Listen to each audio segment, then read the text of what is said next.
82 dans l'écouté moral.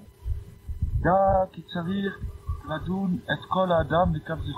Rabbi Nachman il dit qu'il faut juger chaque personne du côté du mérite. Ça c'est une Mishnah qui est dans le Pirkei Avot. Il est dit Evedan et kol adam de kavzir. Juge chaque personne du côté du mérite. Du côté du mérite, c'est-à-dire du côté favorable, du côté où il y a un mérite. La filou mi sheu racha gamour, même si quelqu'un est un racha gamour, c'est-à-dire il est complètement perverti, sarir les chapes vilimsobo et zemeat tov. Il faut chercher et trouver en lui quelque chose, un petit quelque chose de bon. Chez Beoto Ameat et no racha, que dans ce petit quelque chose de bon, cette personne-là n'est pas un rachat. Il faut chercher quelque chose de bon en lui. Et dans ce point-là, dans cette nikuda, dans ce point, cette personne-là n'est pas un rachat. Et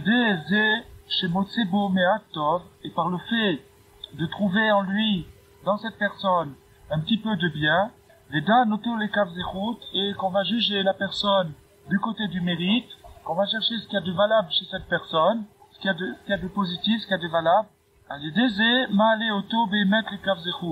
C'est le moyen d'élever cette personne-là, de la faire monter et de la faire entrer dans le plateau. Kaf Zechut, ça veut dire le plateau du mérite.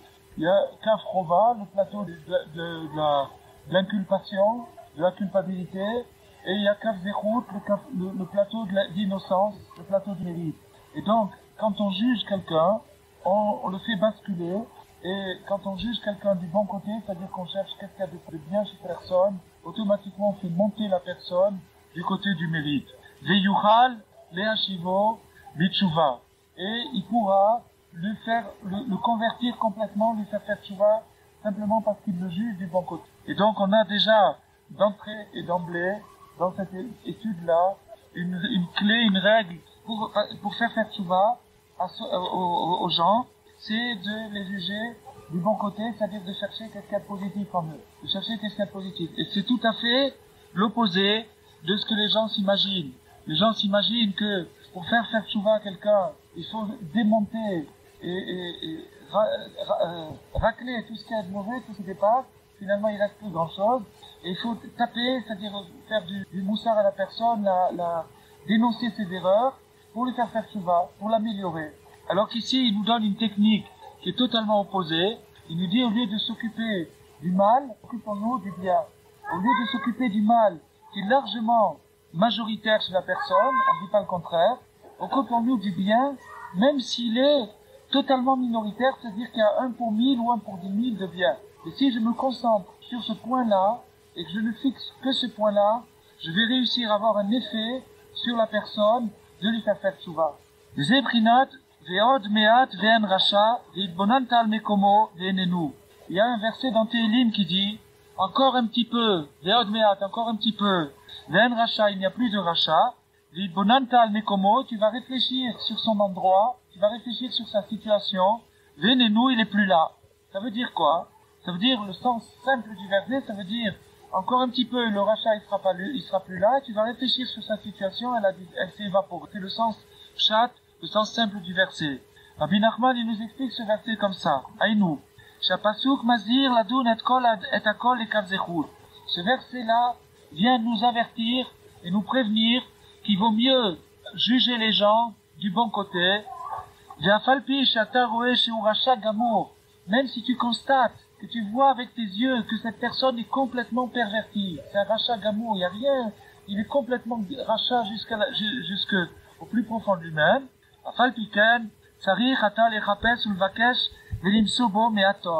Tu dois chercher, tu dois creuser et tu dois trouver. Tu ne dois pas te contenter de chercher, tu dois aussi trouver quelque chose, un petit peu de bien.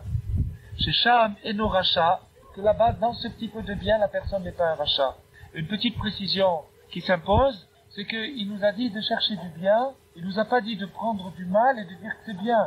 Il nous a pas dit de prendre, par exemple, si quelqu'un il a une attitude Chasvé Shalom, qui se permet d'être malhonnête, ou il se permet d'être très coléreux, ou il se permet des choses comme ça, et donc il va jusqu'à l'extrême de cette mauvaise chose. On a dit ici, même s'il fait un rachat d'amour, il faut le dire du bon côté. Le juger du bon côté, ça signifie pas prendre le mal qui est en lui, c'est-à-dire sa colère ou sa malhonnêteté ou son vice ou quoi que ce soit, et dire que c'est bien. Il ne s'agit pas d'absoudre la personne et de dire que son mal c'est bon, pas du tout, c'est pas ça qu'il s'agit. Il s'agit de chercher, de se concentrer et d'essayer de localiser chez la personne un point positif. Où là, cette personne-là n'est pas corrompue. Et non pas de prendre sa corruption et de dire que c'est pas grave, etc. Parce que ça, c'est un danger qui peut arriver quand on a surtout une nature, un caractère indulgent, un caractère généreux. Quand on lit ces phrases-là qui ont été dites maintenant, ça nous inspire, ça nous donne beaucoup ça nous stimule beaucoup pour juger les gens du bon côté. Et alors, il y a une fausse interprétation qui est de dire, ah bon, alors on va juger tout le monde du bon côté, on va dire c'est pas de sa faute, c'est pas grave, etc. Jusqu'à ce qu'on va finir par être d'accord avec tous, et c'est pas ça du tout qu'il nous dit. Ce qu'il nous dit ici, c'est au contraire quelque chose qui, en apparence, est très généreux et très bon, et qui l'est en profondeur aussi, mais justement parce que c'est si généreux et si bon, ça demande un travail de précision. C'est-à-dire de rechercher chez la personne ce qu'il y a de vraiment bon. De rechercher ce qu'il y a de vraiment bon et non pas de se tromper, non pas de prendre quelque chose qui est douteux et de l'appeler bon. Mais en tout cas, il faut le faire, et il faut y arriver. Et donc maintenant, reprenons notre verset, il nous dit, encore un petit peu, et il y aura plus de rachat.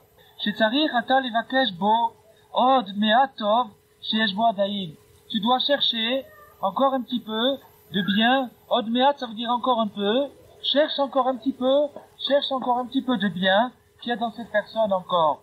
Shesha meno rachat, sur ce point-là, il n'est pas rachat. Sur ce point-là, il n'est pas corrompu.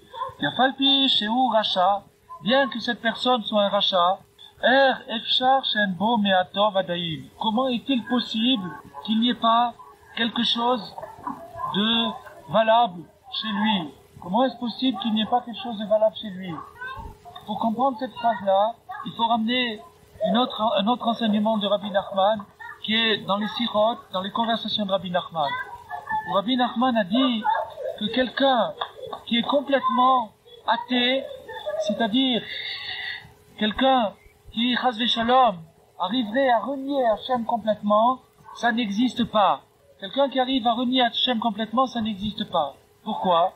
Parce que si quelqu'un veut renier Hachem, c'est-à-dire repousser la foi, repousser la émouna, il est obligé de faire un travail sur lui-même. On a expliqué au début de l'été, au début de ce mois, on a expliqué que constamment l'homme est appelé, il ressent des appels d'Hachem. Quelle que soit la personne, elle ressent des appels. Et donc la personne qui veut refuser ça, elle est obligée pendant des années et des années de travailler sur son cœur pour s'endurcir. De s'endurcir. Et malgré qu'il s'endurcit, il y a toujours des petits sursauts de ses émotions qui lui font penser que peut-être, malgré son athéisme, peut-être que malgré tout, finalement, la vérité, c'est pas comme il pense. Et donc, tant qu'il a ces petits sursauts, tant qu'il a un doute dans sa négation, dans son athéisme, on peut pas dire qu'il est complètement athée. Et Rabbi Nachman dit que si une personne voulait arriver à l'athéisme complet, c'est la mort. C'est-à-dire que tant qu'il est vivant, il est obligé de croire à quelque chose. Il croit, par exemple, que par exemple, quelqu'un qui prend l'avion, il croit que tous ceux qui ont vérifié l'appareil ont fait leur travail. Il croit dans le personnel il croit que le pilote, il est pas sourd, il a pas de défaillance, qu'il est pas cardiaque. Et quand il marche dans la rue, il croit que la police fait bien son travail, qu'il n'y a pas de danger de marcher dans la rue, etc. Partout où je vais, je suis obligé de croire à quelque chose, je suis obligé de m'avancer, de prendre des risques. Et si une personne, au fond de son cœur, voulait refuser complètement la croyance, le seul moyen, chas v'shalom, ça serait la mort. Et à ce moment-là, Rabbi Nachman nous dit, si chas v'shalom, il arrivait à cet extrême, la seconde où il quitterait ce monde, il rentrerait dans l'autre monde, et là, la vérité lui serait révélée. Ça fait que jamais il y aurait eu une seconde de battement où la personne peut complètement refuser la émouna. Ce qui fait que, même si on prend le rachat le plus corrompu, le plus perverti, c'est obligé qu'il reste en lui quelque chose de pur. C'est obligé qu'il reste en lui quelque chose de bon. Seulement, cette chose qui est bonne, cette chose qui est pure, elle est extrêmement enfouie, elle est extrêmement cachée. Et donc le travail des tzadikim, c'est de rechercher chez nous cette chose-là. Et Rabbi Nathan, qui a commenté ce passage qu'on est en train de voir, il a dit qu'on a passé des lignes depuis tout à l'heure, et on n'a pas trop approfondi ces lignes-là. Et si vous vous souvenez bien, on a dit que si on jugeait les gens du bon côté, on arriverait à leur faire tchouva. Alors quelqu'un qui a foi dans ces paroles-là, et il y a de quoi avoir foi dans ces paroles-là, il va dire voilà, j'ai la solution, c'est facile. Je vais tout le monde du bon côté, et comme ça il y a des milliers de gens qui vont faire tchouva. Effectivement, c'est vrai, mais c'est pas facile à faire. C'est pas facile pour deux raisons. D'abord parce que la tendance naturelle qu'il y a chez l'homme, surtout chez quelqu'un qui s'améliore, quelqu'un qui prend le chemin de la Torah, c'est la tendance du din, c'est-à-dire la tendance de la sévérité, c'est-à-dire de prendre les choses très au sérieux et de ne pas faire de cadeaux sur les choses importantes, d'accord? Donc cette tendance-là, elle exclut déjà le fait de juger du Kav Zechut. Et puis il y a une deuxième chose, même si on arrive à éliminer cette tendance critique qui est en nous, qui est automatique, on risque de tomber dans l'autre danger, qui est de dire bon, tout est bon, tout est pareil, tout est mignon, tout est gentil, etc. C'est pas non plus ce qu'on a dit.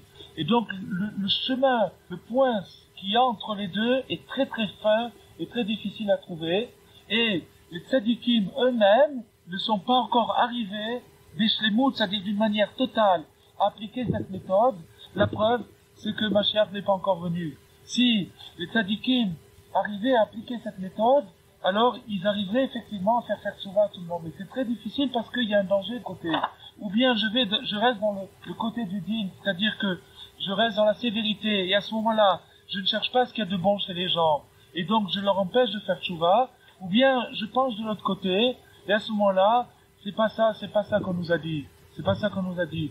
Et Rabbi Nathan explique que ce secret qui est caché dans ces paroles ici, c'est le secret de la vache rousse, la paradouma, qui avait pour valeur de purifier les gens impurs et de souiller les gens purs. C'est-à-dire que ce principe-là, il fait partie de la même catégorie de mystère, c'est-à-dire que dans un côté, il peut sauver la vie des gens, s'il est appliqué honnêtement et correctement, et si d'un autre côté aussi, il peut rendre impurs des gens qui sont déjà purs, c'est-à-dire que si quelqu'un n'applique pas honnêtement ce principe, et qu'il tombe dans l'extrême clémence, Chas v'Shalom, il peut arriver au laxisme, à la tolérance qui n'est pas dans l'esprit de la Torah, à une espèce de clémence qui n'est pas celle que la Torah préconise.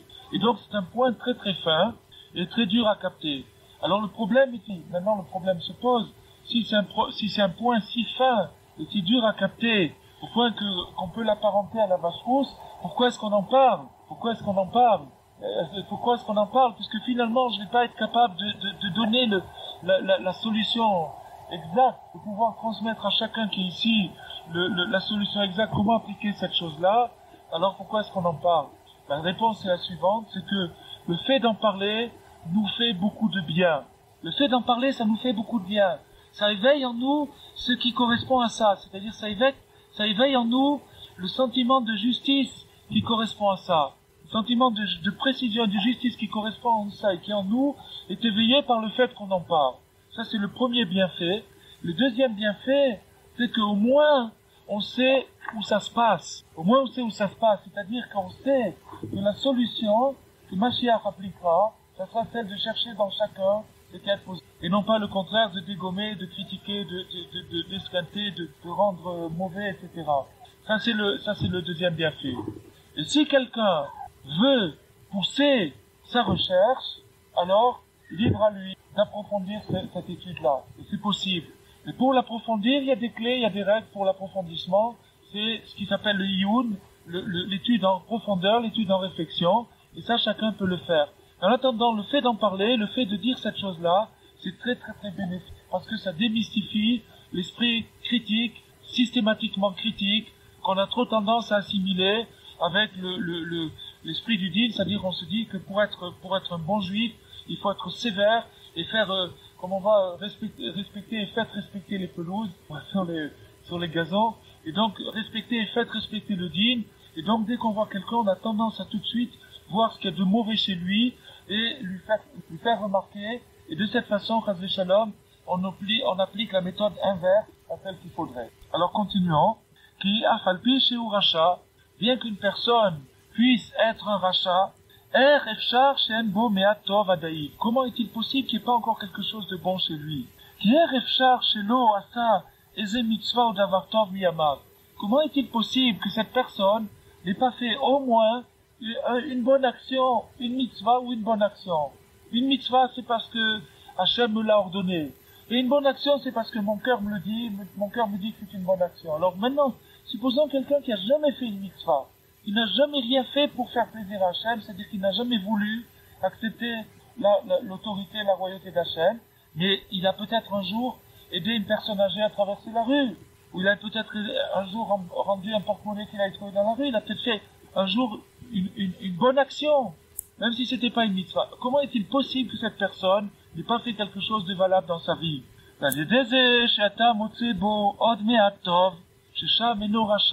Et par le fait de trouver dans cette personne encore un petit peu de bien sur lequel la personne n'est pas un rachat, donc tu as cherché, tu as creusé, tu as essayé de localiser, de détecter, comme vraiment quelqu'un qui cherche un minerai avec un appareil de précision, il cherche à détecter il cherche le moindre palpitation de l'aiguille pour voir s'il n'y a pas un petit peu un gisement par ici. La même chose, les tzadikim, amitim, ils font ça avec nous. Ils cherchent qu'est-ce qu'ils peuvent trouver de bon en nous. Parce que le mal, il est évident, c'est même pas la peine d'en parler. C'est comme on dit, un proverbe, chercher une pédimate, une brèche sur une scie. Sur le couteau d'un charrette, il ne doit pas y avoir de brèche, mais sur une scie, c'est que des pédimotes. Il y a que des... Donc ça, c'est pas la peine d'en parler. Le ridouche, la nouveauté, la force, trouver quelque chose de bon. Et donc, il nous dit, Rabbi Nachman, c'est impossible de trouver une personne qui n'ait pas au moins fait quelque chose de valable. Vata da noto les kav zechut, et tu le juges du bon côté, tu le juges, donc tu le fais passer dans le sens du mérite, c'est-à-dire tu le catégorises, tu le classifies dans les gens qui ont un mérite, puisque tu lui as trouvé un mérite. C'est pas, encore une fois, c'est pas parce qu'on a dit, bon, ça va, il est gentil, laissons le passer, c'est pas ça. On a trouvé un mérite, et par ce mérite, on le classifie, on l'intègre dans la catégorie des gens qui ont un mérite, tout simplement. On fait relever, c'est comme une plaidoirie, on fait relever une circonstance atténuante, ou un point positif, ou quelque chose qu'on peut exploiter pour dire que la personne a un mérite. Donc c'est ça, c'est faire entrer la personne dans le côté du mérite. Mais ça, c'est ce qu'on apprend ici, c'est ici le grand ridouche. C'est le grand ridouche. Mais on va voir bientôt que ça se rejoint. Alors, la tada noto les kav zechut, et parce que finalement on comprend pas très bien comment le fait de juger quelqu'un peut transformer la personne, quelle action je peux avoir sur la personne en la jugeant, même favorablement. Mais pour comprendre ça, quelqu'un par exemple qui est dans le rinour, quelqu'un qui a affaire à la pédagogie, et une personne comme ça, quelqu'un qui est instituteur ou bien un parent qui doit élever ses enfants, il peut très bien se rendre compte de ce qu'on est en train de dire maintenant, que lorsque on cherche chez l'enfant ou chez l'élève le point positif, et qu'on s'attache, qu'on se concentre sur ce point positif et qu'on fait tout pour développer ce point positif, sans trop regarder les défauts, mais en se concentrant sur ce point et en faisant tout pour le développer, pour l'encourager, on voit qu'on peut, dans le rinour, dans l'éducation, obtenir des résultats extraordinaires. Donc on voit qu'en jugeant la personne, on peut avoir une action sur elle. C'est bien sûr, ça c'est sur un niveau pshat, un niveau très simple de la vie de tous les jours, pour ceux que ça concerne. Mais maintenant, le niveau où la personne peut avoir une action presque télépathique, c'est-à-dire à distance, téléguidée, ça c'est une chose que je peux pas expliquer parce que je la comprends pas, qui est probablement du ressort des tzadikim. Comment est-ce qu'ils peuvent avoir une action sur nous en nous jugeant du bon côté? Parce que si on comprend bien, ça c'est la voda des tzadikim, à laquelle on doit s'identifier, c'est-à-dire que nous aussi on doit se diriger dans ce sens-là. Et effectivement, quand on se dirige dans ce sens-là, on emprunte le chemin des tzadikim. Avant de continuer la suite, qui va devenir plus intéressante parce qu'elle va nous rapprocher de nous-mêmes, je voudrais dire un petit détail, une explication que le Baal Shem Tov a donnée, et qui est sur le principe inverse, c'est-à-dire le principe de critiquer, de juger les gens. Et le Baal Shem Tov a fait ressortir une contradiction flagrante dans une Mishnah, dans un texte Pirkei Avot, où il est dit que chaque jour, l'homme est jugé de son conscient et pas à sa connaissance. C'est-à-dire qu'il le sache et qu'il le sache pas. C'est comme ça que c'est marqué. Midato veshelo midato. Il est marqué dans Pirkei Avot, il est marqué dans le Mishnah, l'homme est jugé à sa connaissance et hors de sa connaissance. Et, alors le Baal Shem Tov va poser la question, justement sur ce « et ». Comment est-il possible qu'un homme soit jugé à sa connaissance et hors de sa connaissance? Ça sous-entend simultanément, en même temps il est jugé à sa connaissance, hors de sa connaissance. Le Baal Shem Tov explique comme ça, que lorsque l'homme est jugé par Hachem, il est jugé, il est nécessaire, quand Hachem fait un jugement, que la personne soit présente. Il faut que la personne soit présente pour qu'elle soit jugée. Akadosh Baruch Hu ne peut pas juger quelqu'un s'il n'est pas présent au jugement. Comment fait-il Akadosh Baruch Hu pour déplacer la personne, pour la faire venir au tribunal? Comment fait-il? C'est très très très simple. Akadosh Baruch Hu fait ricocher aux oreilles de cette personne de lui présenter un cas analogue. C'est-à-dire que cette personne va discuter, par exemple, supposons que Akadosh Baruch Hu doit juger quelqu'un parce que il a négligé d'honorer ses parents. Il n'a pas bien honoré ses parents. D'accord? Il n'a pas bien honoré ses parents, donc il doit être jugé. Alors, maintenant, pour ce jugement-là, il doit être présent. Et comment on va faire pour être présent? On va pas l'amener dans le tribunal du ciel, alors forcément, etc. Comment on va faire? On va faire ricocher dans les oreilles de cette personne par un ami qui va venir discuter avec lui et qui va lui présenter un cas analogue, mais bien maquillé, bien déguisé. Bien déguisé. Si bien que quand la personne va entendre ce cas, tout de suite elle va donner le jugement, elle va dire celui-là, mais c'est un type infect, mais c'est impardonnable. Il va juger. Mais il sait pas que, en vérité, on lui demande son opinion sur lui-même. On est en train de lui demander son opinion sur lui-même. Et donc quand il porte le jugement, il se juge lui-même. Ça a été le cas de David Améler. Nathan Hanavi est venu et lui a dit une parabole d'un berger ou je ne me rappelle plus quelle était la parabole qu'il lui a dit, sans du tout que David Améler puisse se douter que Nathan Hanavi était en train de l'interroger sur lui-même. Alors David Améler a tranché qu'il était passible de mort. Au moment où il a tranché ça, il s'est rendu compte qu'il avait joué lui-même. En vérité, le prophète avait enveloppé la chose de façon à vraiment faire appel à son jugement. Parce que s'il lui avait dit ouvertement, qu'est-ce que tu penses de toi? En vérité, il faudra appliquer toute la clémence et toute l'indulgence. Si on nous demande qu'est-ce qu'on pense de nous, bien sûr qu'on va sortir toute l'indulgence et toute la clémence. Mais, alors c'est ça qui explique la Mishnah. C'est que, on propose à la personne un jugement, mais il est habillé de telle sorte que la personne pense qu'elle juge quelqu'un d'autre. Et en pensant qu'elle juge quelqu'un d'autre, elle applique toute la rigueur, sans savoir qu'en vérité, cette rigueur, je signale que on va faire un minyan, alors, donc, sans savoir que toute cette rigueur s'applique à lui. Alors, le Baal Shem Tov a dit, c'est comme ça qu'on explique la Mishnah. À sa connaissance et hors de sa connaissance, simultanément. C'est-à-dire que c'est à sa connaissance parce que il est en train de juger, on lui a proposé un cas, il est en train de juger, et hors de sa connaissance, parce qu'il ne sait pas que c'est lui-même qui est en train de juger. Il ne sait pas que c'est lui-même qui est en train de juger. C'est un chidouche extraordinaire, du Baal Shem Tov. Un chidouche extraordinaire parce que des fois on est très rapide, on dit on a la détente rapide, que quand on nous parle en bien, on nous dit qu'est-ce que tu penses de celui-là, il a fait ça, oh ben dis donc, tout de suite on commence à penser, à dire ce qu'on en pense. Il faut savoir à ce moment-là que ce qu'on est en train de dire, il faut faire très très attention à chaque mot c'est, parce que ce qu'on est en train de dire, c'est un jugement sur soi-même. On est en train de juger un cas analogue où nous on est impliqués, et que Hachem ne peut juger qu'avec notre présence, c'est-à-dire avec notre... Alors maintenant, continuons donc dans notre étude. L'adédézé, she'ata motse bo adme atov, shesham eno rasha, v'atadan oto lekav zechut, l'adédézé, ata ma'ale oto, mikaf rova lekav zechut, de cette façon, tu le fais passer du mauvais côté, du côté de la responsabilité, du côté de la punition, jusqu'au côté de la clémence. Ad sheyashuv v'tshuva l'adédézé, jusqu'à ce que la personne se repentir et revenir vers Hachem, faire tchouva grâce à ça.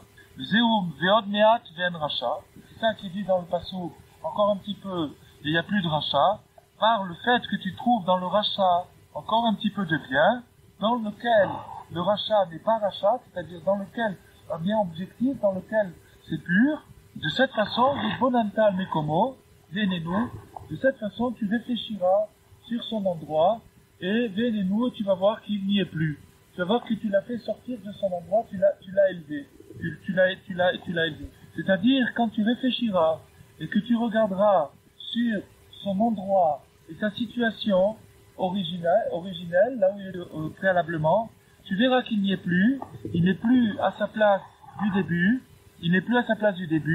parce que par le fait d'avoir trouvé en lui encore un petit peu de bien, un petit point valable, et de le juger du côté du mérite, de cette façon, tu le fais sortir du mauvais côté, et tu le fais rentrer dans le bon côté. Alors là, on vient de finir le premier paragraphe. Pardon. Zéu, Vidvolantal Mekomo Velenu, Ve'aven, et donc c'est une chose qui est conclue, la conclusion, Ve'aven, est réfléchie. C'est-à-dire que Rabbi Nachman nous appelle à la réflexion. Ça veut dire, quand on est appelé à la réflexion, ça veut dire que il peut y avoir un risque de conclusion trop rapide, c'est-à-dire qu'on peut avoir tendance, en lisant ce paragraphe, d'aller trop vite dans une direction ou dans une autre, ou bien d'avoir d'avoir une difficulté à assimiler la chose, ou l'admettre, tout simplement. C'est pour ça qu'il y a marqué Ve'aven, réfléchis bien sur la question. Et de même, alors maintenant on passe dans le deuxième paragraphe. Et de même, l'homme doit, alors de la même façon que l'homme doit chercher le bien qu'il y a dans chacun, c'est-à-dire d'essayer de détecter, comme on a dit, quelque chose de positif chez les gens, il doit également faire la même recherche et le même travail sur lui-même. De la même façon qu'il doit faire ce travail de recherche, le point positif chez les gens, il doit le faire aussi sur lui-même. Parce que ça c'est une chose bien connue, que l'homme doit faire très attention d'être toujours optimiste, d'être toujours gai, d'avoir le moral, de ne pas se laisser abattre, et de s'éloigner de la tristesse au maximum, de s'éloigner de la dépression, de s'éloigner de la tristesse au maximum, dans l'extrême inverse, de ne pas se laisser aller dans la tristesse, comme on l'a déjà expliqué plusieurs fois. Et même lorsque on commence à regarder en soi, et on voit qu'il n'y a pas de bien du tout, c'est-à-dire qu'on commence à s'observer, et on commence à voir que tout ce on s'était imaginé, où on s'était fait des idées sur soi-même, où on s'était dit, ah, ça c'est formidable chez moi, etc. Et petit à petit, avec la réflexion, on commence à se rendre compte que c'est pas si formidable que ça, et que même les bonnes actions qu'on peut faire, elles sont parfois motivées par des motivations qui sont pas toujours très claires et pas toujours très nettes. Et on commence à se rendre compte, quand on s'observe bien sûr, on commence à se rendre compte qu'on est plein de fautes, Et à ce moment-là, à partir du moment où la personne observe et constate qu'elle a beaucoup de défauts, le côté pessimiste et négatif qu'il y a dans l'homme voudrait à ce moment-là saisir l'occasion pour le faire tomber de cette façon-là dans la tristesse et dans la dépression. En lui disant, tu vois, tu as essayé de t'améliorer, mais maintenant je vais te faire voir, je vais soulever le rideau et je vais te faire voir à quoi tu ressembles réellement. Et il lui fait voir à quoi il ressemble. Et l'homme épouvanté se dit, alors si c'est ça, je me demande à quoi ça sert d'essayer, puisqu'après avoir tellement essayé, c'est ça que je suis arrivé, alors j'ai courage. Et donc, Chas Shalom, il a un danger de se déprimer et de se décourager. Mais malgré ça, c'est une réaction primaire, c'est une réaction primaire qui est pas bonne, car malgré ça, il est interdit de se décourager, même si le motif du découragement est un motif qui peut paraître comme valable. Par exemple, le fait de se dire je suis pas valable peut sembler être un motif valable. Et me dire, bon, mais puisque c'est au point de vue moral que je suis concerné, que je me reproche de pas être bien, donc c'est quelque chose de très pur, de très très valable. Eh ben, la réalité c'est que c'est faux. C'est que ça non plus, c'est pas une raison pour être abattu. Au contraire, il faut chercher et il faut trouver en soi-même un petit peu de bien, quelque chose de positif, car comment est-il possible que de toute notre vie, on n'ait pas fait au moins quelque chose de valable? Et même si je commence à observer cette chose-là, cette petite chose valable, et que je vois qu'elle est pleine de fêlures, elle est pleine de taches, que c'est pas net, que c'est pas... Même la mitzvah que j'ai, la grandeur, la grande beauté dans ma vie, etc., l'héroïsme que j'ai eu à tel ou tel moment, si je le regarde de près, je me rends compte que je vais voir des brèches, que je vais voir des petites imperfections, ou même des grandes, ben bomiton, et même je vais voir que la chose n'est pas parfaite. C'est-à-dire qu'il voit que la mitzvah, ou la chose sacrée, qu'il a réussi à faire dans sa vie, elle est également remplie d'arrière-pensée, de l'orgueil, ou de la recherche d'un intérêt quelconque, ou bien quelque chose qui est pas net du tout, et de pensée extérieure, et de choses pas du tout belles. Malgré ça, comment est-il possible que dans cette mitzvah elle-même, dans ce point valable lui-même que j'ai trouvé, à ce point positif, je peux dire que trouver Hachem. Et c'est ça qui s'appelle trouver Hachem des gens, trouver Hachem en soi. Et pour arriver à ça, bien sûr, il y a plusieurs méthodes. Il y a celle qu'on a étudiée dans son aspect le plus simple, c'est penser à partir de se décider à chercher ce qu'il y a de bon chez les gens, ce qu'il y a de bon chez soi. Ça, c'est une manière, avec l'esprit, avec le sens d'analyse, de jugement. Et puis, il y a aussi une autre méthode qui s'appelle l'hypo des doutes, c'est-à-dire parler avec Hachem, sacré pour le dialogue avec Hachem, un petit moment tous les... Parce que lorsque je me trouve en société, lorsque je suis avec les gens, j'ai tendance il y a une espèce de langage social qui s'installe chez les gens, et on a tendance à adopter des attitudes qui ne sont pas vraiment vraies. C'est-à-dire qu'on joue un espèce de jeu, et dans ce jeu, malheureusement, on a tendance à cacher qu'on a honte de cela. On a honte de ce qu'on a de bon en nous. On a honte de ce qu'il y a de plus. Par exemple, si on aime prier, ou étudier la Torah, ou faire comme ça, ou des choses, on a honte de le dire parce que, tout simplement, la majorité ne va pas dans cette section, et donc on n'est pas fier de ces choses-là, et on a tendance à la garder en soi. Et même vis-à-vis de soi-même, on a tendance à l'oublier. Pourquoi? Parce que c'est destructif qui en nous passe tourner et nuit à essayer de nous décourager, de nous déprécier à nos propres et de nous voir réellement. Autrement dit, ce point positif qui en nous rentre petit à petit dans l'oubli. Depuis l'enfance, où il est presque à l'état plus de détecter le point positif, tandis que chez un adulte, c'est très difficile. Parce que très dans ce qui s'appelle en français, mission, des vendeurs. Or, quand on parle avec les gens, on avec eux. Donc on a tendance à adopter leur dialogue et finalement à ne pas écrire ce qui sont purs en nous, mais au contraire à adopter des attitudes paroles ou sociales. Tandis que lorsqu'on a un dialogue avec Hachem, où il n'y a plus du tout à avoir honte envers lui d'être bien, au contraire, alors petit à petit, ce qu'il y a de bon en nous va surgir, va arriver dans nos paroles, c'est qu'on parle avec Hachem, entamer un dialogue dans notre langue maternelle, on commence à parler à notre cœur, il va sur le fond du subconscient du cœur très belle. C'est-à-dire ce point central, ce point pur, ce point qu'on peut vraiment appeler divin qu'il y a dans l'homme, va petit à petit émerger, s'exprimer de la bouche de la personne, dans les paroles que cette personne adressera à Hachem. Et en sortant de sa bouche, il va rentrer dans son oreille. En sortant de sa bouche, il va rentrer dans son oreille. C'est la chose à voix, disons, lisible, pas ça qu'il entend ces paroles. À ce moment-là, il va rentrer dans l'oreille, et en rentrant dans son oreille, il va rentrer dans le conscient.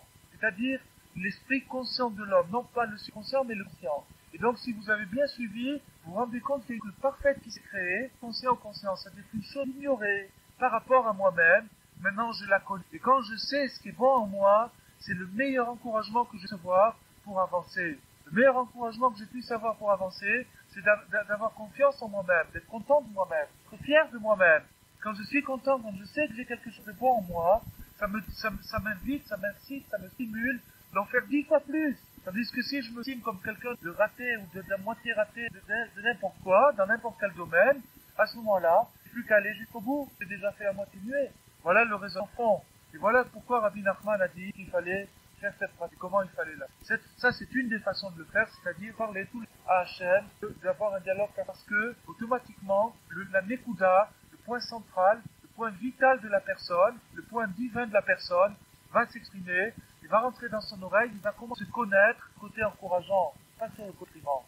Ça, c'est la réussite. Et donc, par cette façon, par la fait que la personne s'attache à ce qu'elle a de bon, à stimuler, à développer, à s'engager elle-même sur ce qu'elle a de bon, au lieu de se dégommer, comme se culpabilisement et gratuitement toute la journée, quelqu'un qui a mal aux dents, qui avec sa langue fait la dent pour faire encore plus mal, vous connaissez, il aggrave sa douleur, au lieu de la calmer, eh bien, il y a la même chose mutuellement, bon, la douleur, on la connaît, on sait où on est, et au lieu d'appuyer encore de sculptage alimentaire, au lieu de ça, il faut renverser il y a d'autres méthodes, c'est-à-dire, et c'est une méthode qui paye.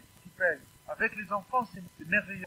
Ils cherchent un cas de bon, on s'adresse à ça, et on fait le reste, on s'adresse, par exemple, on voit, il y a le Torah, c'est-à-dire l'étude, il y a la généreux contact social, le rapport avec les autres, puis le rapport, et surtout un enfant, qu'est-ce qu'il aime, se dire, bon, c'est ça qu'il aime, on va l'encourager dans cela.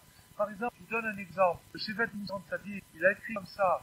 Il a dit, quand quelqu'un aime un livre, quelqu'un il aime un sefer qu'il aime. Alors, il y a des gens qui disent, ah, que je l'aime, alors je vais me le refuser. Au contraire, le Shevet Moussant, il dit, quand tu aimes un sefer cadeau, c'est une Torah, parce que dans la Torah, bien sûr, il y a comme disait le Chafetz Chaim, il y a des marins, des parachutistes, les agents clés, il y a toutes les corps d'armée de Torah, il y a toutes les catégories, on peut aimer la Halacha, on peut aimer la Haggadah, on peut aimer la Kabbalah, on peut aimer la Chassid Moussaf, chacun aime tiré par une forme que par une autre. Shevet Moussar, il dit, lorsqu'on est tiré par une forme d'aimant, c'est là où il est placé, on l'aime, c'est une indication Shamaïm, que c'est à ça qu'il faut nous indiquer, c'est ce genre d'effet qui manque à notre Neshama. Pourquoi placer en nous, nous indiquer ça qui nous manque, c'est encore une devant les choses qui cadrent tout à fait dans son état. C'est-à-dire son devant les... Donc Rabbi Nachman a commencé par les autres. Naturellement, tendance habituelle des autres est d'être indulgent avec soi-même. Donc c'est ça la base de départ. Mais après, quand c'est quelqu'un qui a éliminé ça, qui lui reste, par exemple, il dit, bon, je vais être indulgent avec lui, à moi, je vais pas me faire cadeau. Rabbi Nachman lui dit, c'est pas ça la méthode. La méthode, c'est de chercher ce qu'il y a de soi. Mais encore une fois, une précision, il n'a pas dit de l'appeler bon, ça, il n'a pas dit ça. Il n'a pas dit de prendre ses mignons, de sympathie, il n'a pas dit ça. Il a dit de chercher ce qu'il y a de bon en soi, donc c'est vraiment véritablement une recherche, de le développer et de l'encourager. Alors, c'est-à-dire que de la même façon qu'il faut juger les autres du bon côté, même les résaïdes, c'est-à-dire d'essayer de trouver en eux quelque chose, et de trouver quelques points sur lesquels ils ont fait quelque chose de bon, et par le fait qu'on trouve en eux, de cette façon, par le fait de trouver en quelque chose de bon en eux, on arrive, mamash, bémet, à les faire sortir du mauvais côté et à les rentrer dans le bon côté, comme on a dit en ramenant le pasouk. De la même façon, c'est la même méthode qui doit s'appliquer vis-à-vis de soi-même. Il faut se juger soi-même du côté et de trouver en soi afin de se fortifier, afin de s'encourager, afin de ne pas se laisser complètement tomber, se laisser complètement abandonner et se désespérer. Car, au contraire, cette méthode va nous régénérer et va nous renforcer et va nous réjouir. Et le bien qu'on arrivera à trouver en soi, sur lequel on va se concentrer, nous donnera beaucoup de dynamique et nous donnera beaucoup de force. C'est-à-dire le fait d'avoir réussi à faire dans sa vie quelque chose de bon, et entre parenthèses, c'est ça qu'on appelle en mémoire, ce qui va être éternel, justement tout ce qu'on a fait de bon. Tout ce qu'on a fait de bon, c'est ça qu'il faut développer. Et alors on a dit que même si les bonnes choses qu'on a pu faire sont mélangées et sont troublées, il y a un alliage, il y a un mélange dans ces deux choses qui ne sont pas très bonnes. De toute façon, malgré ça, il n'est pas possible de ne pas trouver au moins quelque chose, totalement, absolument bon. Tout à l'heure, que je vous ai. Et continuons à glaner, c'est-à-dire à ramasser des choses éparpillées, ces petits points positifs, ces petites notes positives, et en ramassant, en glanant ces points, ces notes, c'est de cette façon qu'on construit une mélodie. Une musique est composée de notes, comme chacun sait. Et donc le musicien cherche des notes, il glane des notes, et il rassemble des notes dans un certain ordre, un certain rythme, c'est ça qui fait sa mélodie. Et la personne qui fait ça avec les autres, l'entourage, avec sa famille, avec ses enfants, avec ses collègues, avec les gens qui l'entourent, avec ses camarades de school, c'est la synagogue, il fait ça, il cherche dans chacun de beau et de valable. Cette personne-là compose une mélodie. Cette personne-là compose une mélodie parce qu'elle ramasse tout ce qu'il y a de beau, elle ramasse toutes les notes, ce qui est harmonieux, tout odieux, elle le ramasse, et en ramassant tous ces points-là, on arrive à composer une mélodie. Tout à fait comme quelqu'un qui jouerait de la musique sur un instrument. Quelqu'un qui joue de la musique sur un instrument, c'est-à-dire qu'il fait une recherche de rythme. Le fait de jouer sur un instrument, c'est une recherche de souffle, et il essaye d'extraire quelque chose de beau, quelque chose d'harmonieux dans l'ensemble qui n'est pas harmonieux. C'est-à-dire qu'il y a un souffle qui est dépressif et un souffle dynamique. Et le musicien cherche dans sa musique, l'art du musicien, c'est d'arriver à extraire de ce dynamique et à se débarrasser, ça c'est l'art de la musique. Alors, ça c'est l'art de la musique. Et alors, entre parenthèses, il y a ici une parenthèse, Zéaklal, et une parenthèse qui est faite sur ce point, c'est que sacré, la mélodie sacrée, c'est quelque chose de très très haut. La musique sacrée, c'est quelque chose de très très très élevé. La musique sacrée a un pouvoir très fort, très fort. Et la fabrication de la musique, pourquoi, qu'est-ce qui distingue une musique sacrée, une musique non sacrée, d'une profane ou bien d'une impure, d'une païenne, c'est justement le pouvoir qu'a le musicien de capter un certain, dans son dos, dans le fait qu'il sait capter un certain, il arrive à attraper, à extraire, à glaner des notes et à les assembler son qui fait la force. Et quand il arrive, par exemple, je vais vous donner un exemple, dans du Beth Amikdash, il avait joué de la musique, il dit que lorsqu'un homme arrive au Beth Amikdash et qu'il entendait la musique divine, il tombait littéralement. Il ne pouvait pas résister à cette musique tellement prenante que la personne faisait tchouva shlema. Et la même chose, par exemple, tout à l'heure de David Ameller.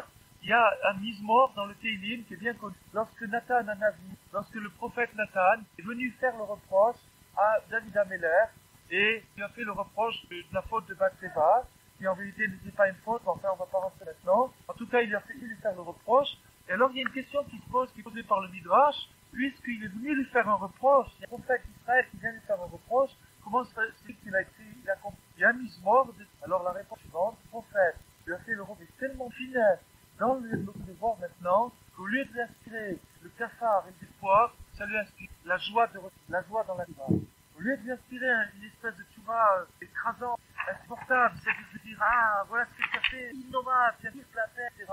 Au contraire, David Ameller, il y a le goût, mais le prince, à tel point que David Ameller, il y a une incidence en correspondance avec son... Et la musique divine qui fait qu'elle était sacrée, c'est pas la partition. On donnerait cette partition à quelqu'un qui fait pas toi, qui fait ça à toi, il n'aurait certainement pas le même lui-même dans la manière de capter dynamique dans le rouard, et de retransmettre les gens, pour inspirer chez les gens le même. Donc c'est quelque chose de très puissant.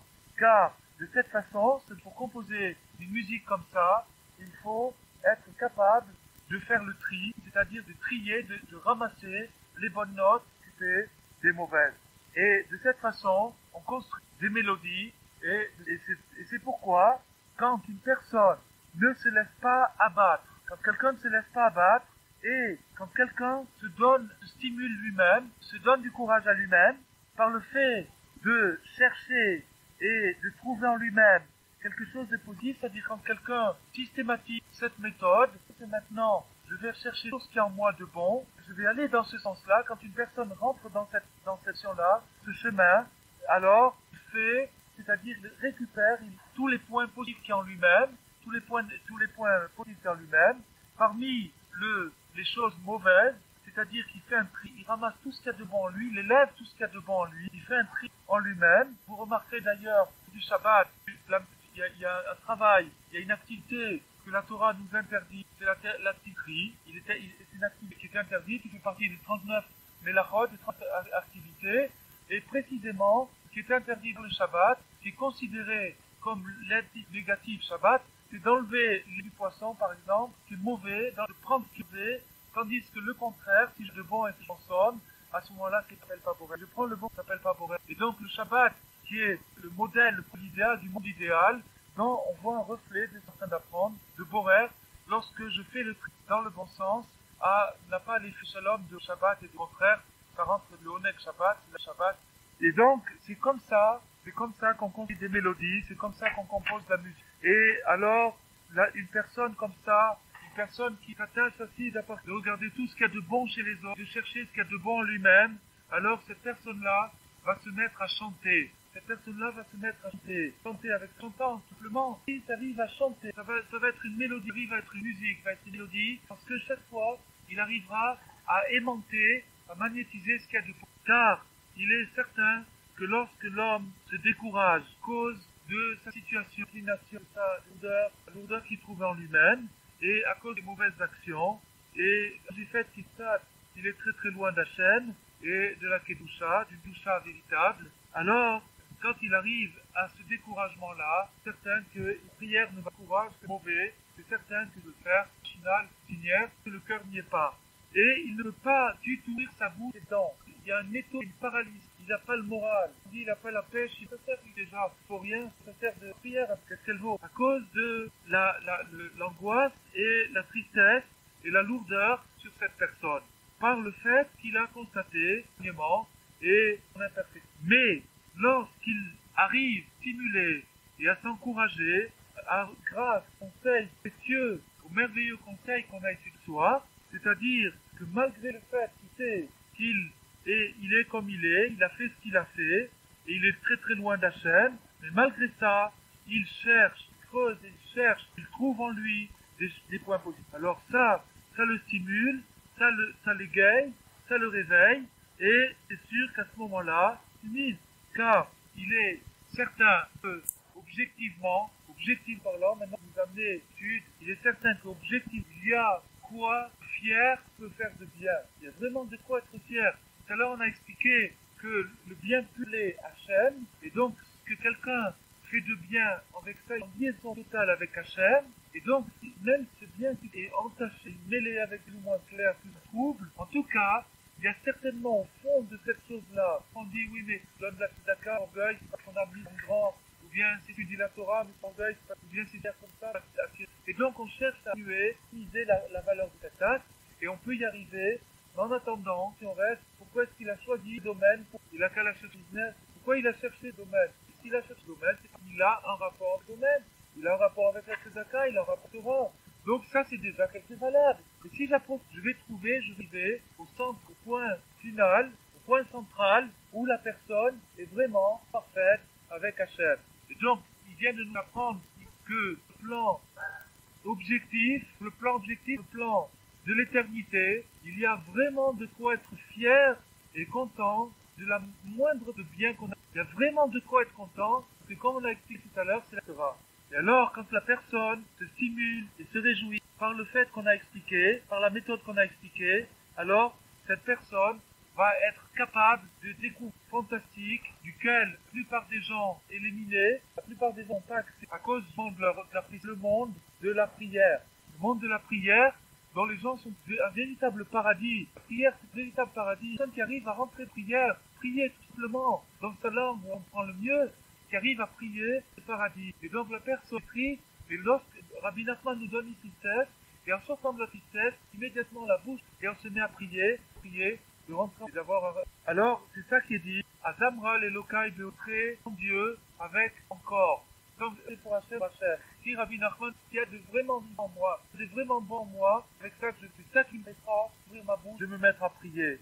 Grâce à ce point-là, c'est ça qui me permettra de chanter et c'est ça, à Zamra, je chanterai, comment je chanterai, Béodi, avec ce deux biens, ce Ikuda, Tova, ce bon point que je vais trouver en moi. C'est ça, toutes les musiques sont faites par un rassemblement de notes, comme on a vu. Et Rabbi Nathan, c'est la raison pour laquelle il y a les Imra, c'est-à-dire les émirotes, Izmorim, qu'on dit le matin avant de faire la prière, avant de faire la shmoné. Pourquoi on fait ces émirotes? Pourquoi on fait ces Imra? Parce que une introduction à la prière, la musique, les émirotes, les hymnes, les chansons dans la tefila, entre Baruch Shamar et Shabbat, c'est une entrée en matière, c'est une manière d'être à la tefila. Non, ça va. Et Rabbeinu Zal a beaucoup demandé, il a beaucoup insisté sur le fait, il a beaucoup demandé de suivre ce conseil-là, de suivre cette méthode-là, car elle est une base fondamentale. Toute personne qui veut se rapprocher d'Hachem, toute personne qui veut se rapprocher d'Hachem doit connaître cette base fondamentale qui est d'avoir un regard optimiste sur soi-même, c'est-à-dire une recherche du bien, et de ne pas, Chas Shalom, perdre son temps pour arriver à ne pas gâcher l'existence comme le fait courage. Qui passent leur temps exagérément, trouver dans leur entourage, Chas Shalom, peuvent gâcher leur existence. Puisque la personne décide de bien en elle-même, Torah, ce qui est lui-même, alors cette personne-là, la guérison. Car la plupart des gens sont loin d'Hachem, Yitbarach, et la raison principale pourquoi ils sont loin d'Hachem Yitbarach, c'est à cause de leur tristesse, à cause de leur angoisse, du fait qu'ils n'ont pas le moral, à cause du fait qu'ils sont démoralisés et déprimés. Pourquoi ils sont démoralisés? Parce que ils se découragent, parce qu'ils voient, constatent, le faire en eux-mêmes, ils ne sont pas arrivés à grand chose dans leur vie, ils n'ont pas construit grand chose. Quand ils arrivent à la tentation, c'est l'abattement total. Tant qu'il y a encore espoir, s'avance l'échéance, il arrive un moment où la personne constate qu'elle n'a rien construit, du moins elle croit ça, et alors elle est abattue. Alors qu'avec cette méthode, c'est le contraire. Il faut s'entraîner, c'est une espèce de gymnastique, d'essayer systématiquement de chercher, de détecter le point pour pouvoir trouver de l'optimisme. Car chacun cherche en lui les plaies de son cœur, et du fait qu'elles sont nombreuses, il se décourage. Et à cause de ça, il se décourage, et il y en a beaucoup qui ont complètement abandonné à cause de ça. Et à cause de ça, ils ne prient pas du tout avec Kavana, ça devient leur prière. Ils dépêchent de bâcler cette prière, c'est un fardeau pour eux, dans le cas où ils prennent de la faire déjà. Ils considèrent ça comme un fardeau parce qu'elle n'a pas tellement de sens à leurs yeux. Alors que s'ils savaient la vérité, savoir à quel point qu'elle aime nos prières et les attend, il les attend vraiment. Mais la séparation de nous et lui, elle est du côté et pas du sien. Du côté d'Hachem, Hachem il est absolument universel, il est partout et il nous aime. La séparation nous fait qu'on soit loin de lui et non pas lui.